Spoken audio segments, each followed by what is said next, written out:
Mirë, lezetshëm kjo kënga, të paktën Stela. Ja, unë jam kthyer kështu me atmosferë duke shijuar. Po si je më Stela, po ku je më Stela? Ja, pas ciklonit të mbrëmshëm vazhdojmë të jemi gjallë, të fortë edhe të gatshëm. Një pyetje të drejtë për drejtë kam, të rrihet parë? Ja. Në orën e parë? Ja. Ma shtroste, dhe të jesh, unë thash të rregoj sinqert, nuk thash. Dgjoj, nuk më rrihet, po me një diferencë të vogël që kur vjen orën 9, se që jam qëto motivuar, jam e freskët, jam energjike. Me thënë, deri para pak kohësh ke futur kot.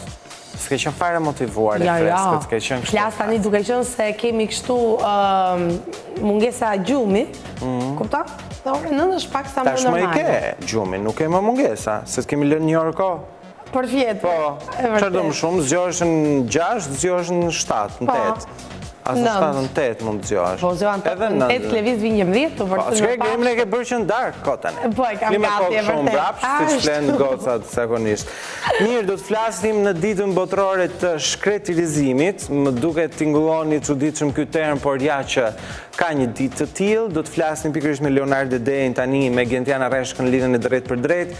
Genta, ku je Genta? Jemi në natyrë me frikën se mos bie shi gjatë kohës ne do të flasim. Po më fal, pse rrin në natyrë kur ke frikë që do bie shi? Se nuk gjetë ndonjë stre të mbrohesh? Kam asnjë stre për momentin. Për momentin. Të shkoj, nuk kam. Edhe ku ishim më përpara është zënë se ishte një vend kafeje dhe pinë kafe njerëzit, kështu që na u desh dinim në natyrë, edhe pse do të flasim për shkretirizimin. Sot është dita ndërkombëtare e luftës kundër këtij fenomeni.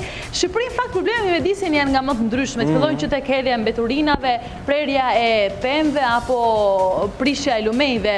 Ndaj dhe Nardi si një dashamirës i madh i mjedisit ambientalist, po ashtu edhe kryetari i shoqatës Reago ka ardhur sot për na le të themi për të përmbledhur në mënyrë më detajuar se çfarë po ndodh, cilat janë problematikat dhe mbi gjitha çfarë duhet të bëjmë, se mirë i tham problematikat, po çfarë ndodh pastaj? Ne do të ndërhyjmë një herë në pamundësinë për t'ju sjell një çadër që në momentin që shohim që shiu fillon.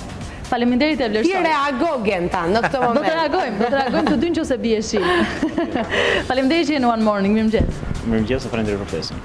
Ditë interesante kjo, në fakt në kalendarin e evenimenteve të mjedisit rrallë më kishte ndodhur të shikoja ditë kaq interesante, megjithatë parë dhe në fakt hierarkinë e problematikave që ka mjedisi dhe kjo zë vendin e vet, apo jo? Shumë e vërtet, duhet të ishte në fakt një ditë interesante, s'është as pak një ditë interesante, paktën për sa i përket shoqërisë civile në tërësi dhe ambientalistëve në thonjza të shjuar që kanë disa vite që me demek lobojnë për kauzën ambientaliste. Është një ditë interesante për vendet perëndimore, është një ditë që bëhet thirrje për shkretirizimin e planetit edhe e vendeve. Fatkeqësisht ne në Shqipëri kemi pasur një masakër ambientale gjatë 24 viteve të fundit. Është një fatkeqësi e madhe kombëtare sepse diktatura pavarësisht ishte një sistem diktatorial, trashëgimia më e madhe që na la, mendoj një nga trashëgimitë më të mëdha ka qenë pikërisht natyra. Një natyrë pothuajse e virgjër. Fatkeqësisht sot jemi në një situatë alarmante, jemi në një situatë ku çdo gjë është shkatëruar. Kemi pyetje që pothuajse nuk ekzistojnë fare më. Pemë që priten dita ditës. Lumen të shkatëruar. Bregdeti është i betonizuar. Ne jemi në rrugë të mbarë për fatin e keq në thonjza drejt shkretirizimit, apo jo? Ne si vend. Ne jemi pothuajse të shkretuar. Kjo është një fatkeqësi e madhe, gjithë mund ta shikojmë këtë.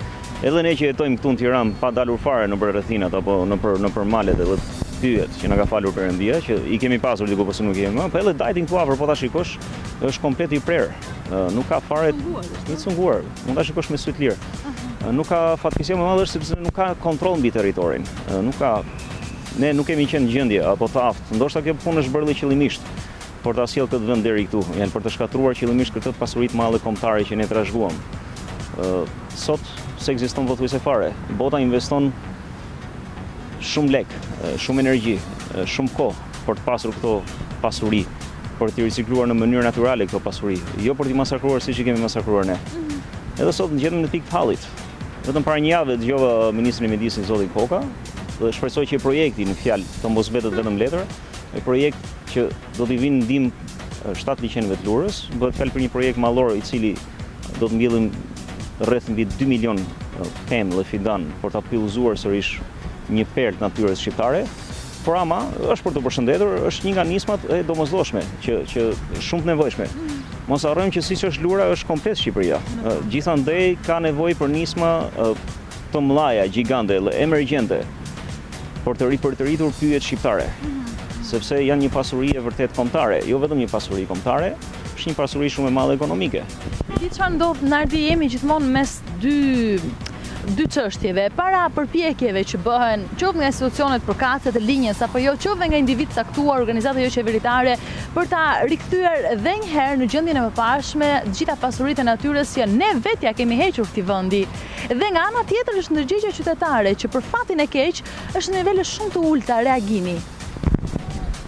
Është shumë i vërtet, reagimi qytetar ka qenë për herë shumë i dobët, jo vetëm në këtë aspekt, por në shumë aspekte. Në përgjithësi reagimi qytetar është shumë i mepshëm, shumë pasiv. Unë kap një rast për shembull në Gjermani, nëse ti pret një pemë, gjobitesh minimalisht me 5.000 euro gjop.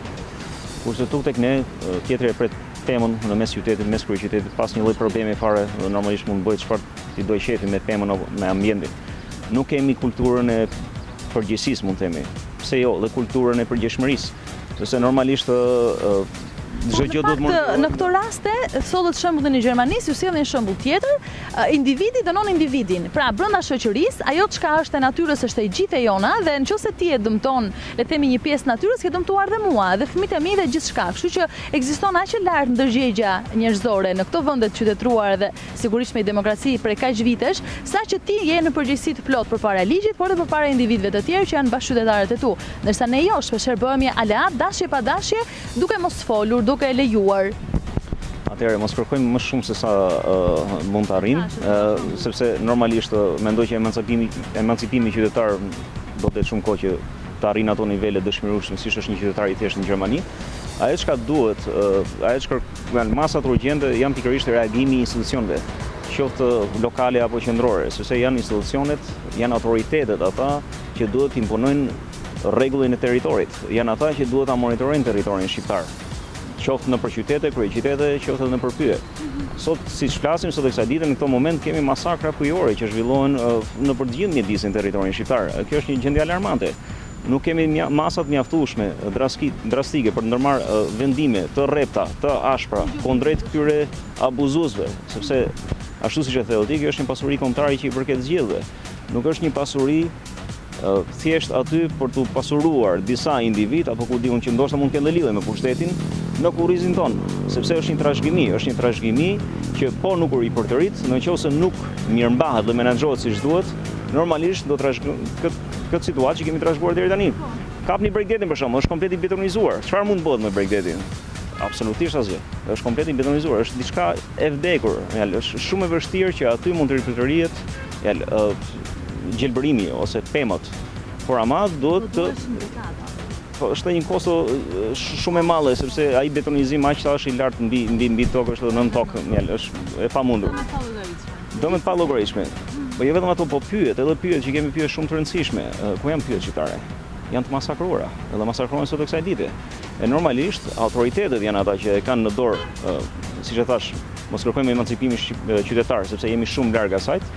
Por janë autoritetet ata që duhet të vendosin rregullat, të marrin masa të rrepta, sepse autoritetet lokale, pyjore, askush nuk i ndalon të kryen detyrën e vet.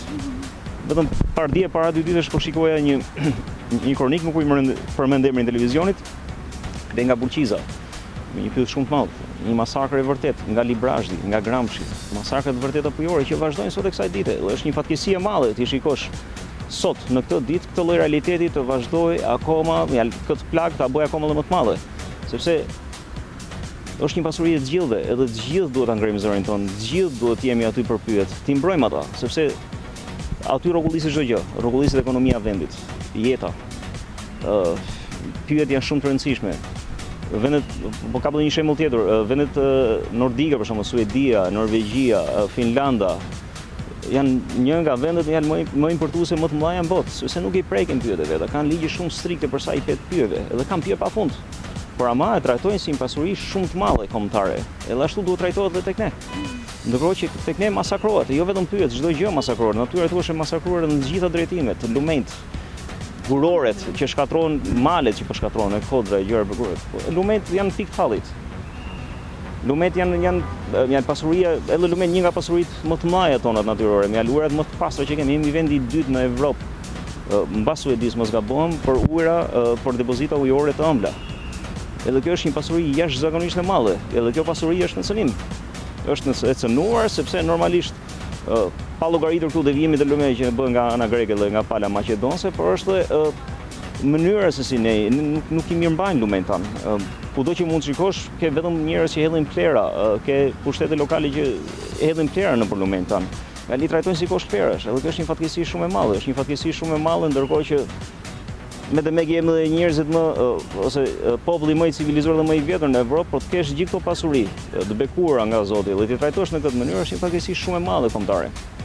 Ndaj dhe duhet punuar fort mendoj në sensibilizimin fillimisht të autoriteteve lokale dhe qendrore që të bëjmë punën e vet. Është e papranueshme që sot të dalësh jashtë Tiranës nëpër rrethe ku ka lumen, ku do ka lumen dhe të trajtohen si kosha perash. Është komplet e papranueshme. Vazhdojnë të trajtohet, nuk ka asnjë lloj shenja apo sinjali që kjo gjë do ndërpritet, nuk ka alternativa, mungon, nuk e di, ndoshta mungon dhe ndërgjegje e qeveritarëve, ndoshta mund të jenë korruptuar, nuk e di pse nuk funksionon kjo. Sa kohë është në fakt u vendos që të gjithë kryetarët e bashkive dhe të komunave duhet merrnin masa urgjente për pastrimin e territorit. Dhe në fakt mbaj mend që përveç një 2-3 tërheqje vëmendje apo gjovënieve sporadike, gjithçka ngeli siç ishte para këtij vendimi.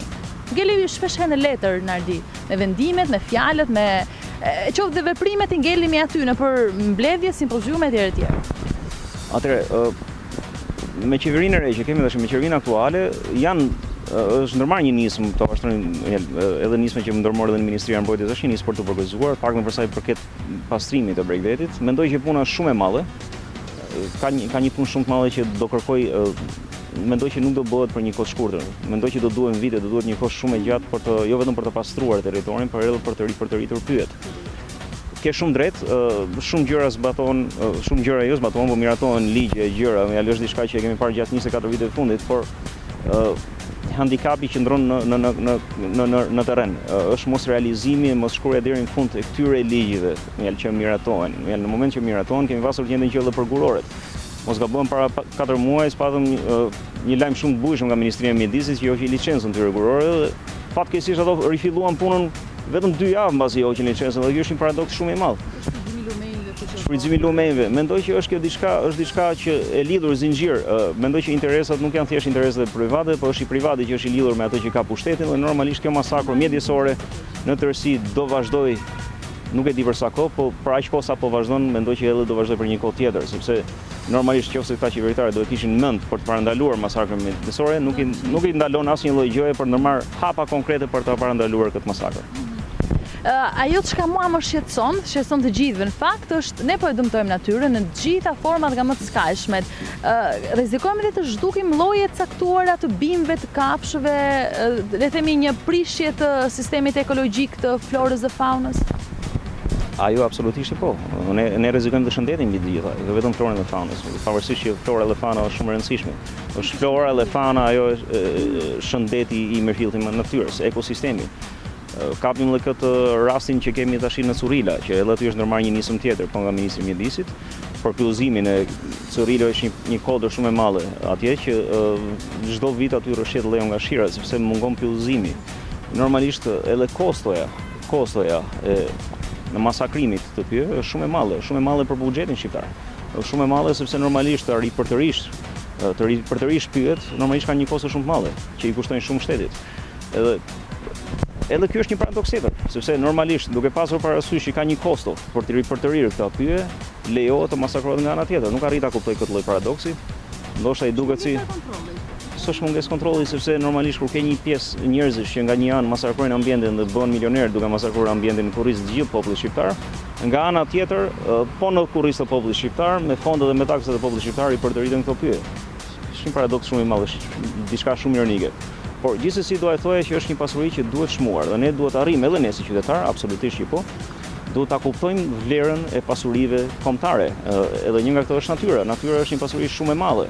Shqipëria është një vend i mrekullueshëm për sa i përket natyrës. Është një fatkeqësi e madhe për një të huaj, jo vetëm për një të huaj, edhe vetë ne që jetojmë në këtë vend, të jetojmë mes perave. Është komplet e papranueshme. Aq më shumë edhe për të huaj që vinë si vizitor, edhe nga një vend i bukur, çfarë gjen? Një mal me mbeturina. Kudo që shkon ka vetëm mbeturina. Kudo që shkon ka pyje të prerë. Kudo që shkon kanë lumenj të shkretëtuar, lumenj që janë kthyer në kosha plerash. e kështu me radhë. Breakdancing nga ana tjetër. Rasti i Fierzës është shumë i freskët, dhe normalisht nëse nuk do të kishte qenë në sjell, në vëmendje të medias si problematik, ai do të vazhdojë do ekzistonte si problem dhe prap flasim për një mospërgjegjësi të autoriteteve, sepse normalisht janë ata njerëz paguhen për të monitoruar këto gjëra.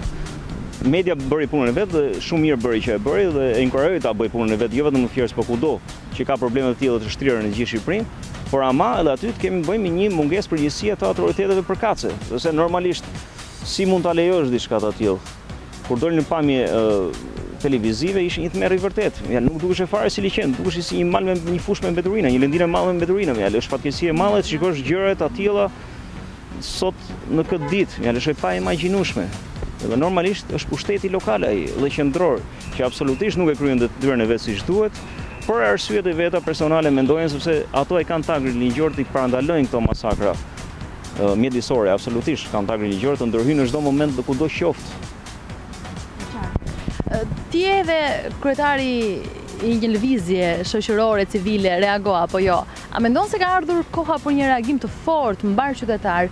Ne në fakt po të na nxisësh si popull dhe reagojmë. Kujtoj këtu rastin e lëvizjes Ta pastrojmë Shqipërinë një ditë, ku mblodhen shumë vullnetar. Në fakt nuk është se s'duam ta bëjmë, po nuk e di mes cilave ndjesive jemi në fakt, ose ndoshta është ajo ideja që jemi të lirë ta bëjmë edhe gabimin dhe nuk kemi ndëshkueshmëri dhe kjo neve na jep zemër ta bëjmë. Duhet reagojmë dhe çfarë duhet bërë? Pak nga ana qytetare për t'i vënë, siç ishte rasti medias që na solli në mendje Fierzën, ka plot raste të tjera. Tani, unë kam një mendim tim për sa i përket pikpamjes qytetare dhe reagimit qytetar. Mendoj që njerëzit janë shumë skeptik. Nuk po them që njerëzit nuk janë të emancipuar. Ka një pjesë që është totalisht shumë emancipuar dhe reaguese. Por duhet të kuptojmë për sa i përket shkretërizimit, prerjes së masakrës mjedisit, nuk mendoj që janë qytetarët ata që kanë kontribuar në këtë masakur 24 vjeçare. Unë mendoj që janë individ të caktuar, biznesmen, mund të quajmë biznesmen që i kanë shfrytzuar barbarisht si lumet, si pyjet shqiptare, duke shkatruar shtratin e lumeve, duke shkatruar dhe masakruar pyjet shqiptare për interesat e vet personale financiare. Nuk mendoj që është qytetari i thjeshtë ai, ndoshta mund të thjesht në raste sporadike qytetari i thjeshtë që mund të bëjë në zonë rurale, është thjesht presi dru për të ngrohur, është maksimumi që mund të bëjë. Por kjo është më e shtrirë dhe më problematike se aq. Janë njerëz, individ që kanë vite që punojnë në këto industri, që i masakrojnë qëllimisht për të përfituar personalisht. Edhe normalisht kjo nuk mund bëhet pa mbështetjen e autoriteteve qoftë lokale dhe qendrore, sepse është shumë evidente masakra që i bëhet për ditë mjedisit, nga ana tjetër ndërhyrja apo parandalimi ndaj këtyre personave është shumë i mësht, është le shumë për dëshiruar. Ndaj dhe qytetarët absolutisht kanë dhe ato pjesën e vet për sa i përket reagimit dhe reagimit qytetar ndaj këtyre ndaj kësaj padrejtësie mjedisore, por ama tagrin dhe përgjegjësinë absolute e ka pushteti lokal apo ai qendror, sepse ata janë njerëzit që paguhen me taksat tona për të monitoruar pyjet, lumenjt dhe çdo gjë tjetër që ka të bëjë me këtë vend. Edhe normalisht nëse ata nuk kryejnë funksionin e vet, nuk mund ta kryejë dot një qytetar i një qyteti apo një qyteti tjetër, pavarësisht se shoqëria civile duhet të ketë dhe rolin e vet, por pa mbështetjen e autoriteteve lokale. Duhet një mbështetje sepse unë mund shkoj mund të bëj një kallëzim sot, ti mund të bësh një kallëzim si gazetare, por cilat janë shanset që atje do ketë një ndërhyrje konkrete? Shanset janë shumë paka. Ne kemi shanse shumë të vjerëshi tani, po. Të filloj shiu apo akoma? Avash, ashtu duket. Pra duket gati prandaj ndërhyva, meqenëse edhe minutazhi është drejt fundit. Mirë, Stella. Dhe besoj se mesazhi më të rëndësishëm i tham apo jo me Leonardin. Me sa duket, po, në fakt kalon nga një çështje tjetrën, se siç e tham dhe në kryetarës janë probleme shumë të mëdha, megjithatë uroj punë të mbarë, di që angazhimet e tua janë shumë fishta në jetën sociale të këtij vendi. Faleminderit. Ju falenderoj dhe ju për hapësirën që më jepni her pas here. Kënaqësi. Ditë të mbarë miq. Të falenderoj Genta. Edhe për këtë lidhje të rëndësishme, një hapësirë të One Morning gjithmonë e zën ndërgjegjësime, cilat vijnë për problematika nga më të ndryshme të jetës sonë sociale në vend, duke dashur kështu që të promovojmë vlerat në një farë mënyrë të ndërgjegjësojmë masën edhe të reagojmë. Është e rëndësishme që në çdo kohë ne të reagojmë edhe të mundohemi të sjellim ndryshime pozitive. Do doja t'ju lija në shoqërinë e muzikës mirë, duke qenë se artistët tanë her pas here vinë në këtë transmetim me këngët e tyre dhe produksionin më të fundit, e ky ka qenë i ftuari i parë për t'i paraprirë miqve të tjerë, të cilët do ta shkojnë vetëm pas pak me ne në këtë studio për kauza të tjera të rëndësishme. Muzikë e bukur dhe rikthehemi në këtë transmetim.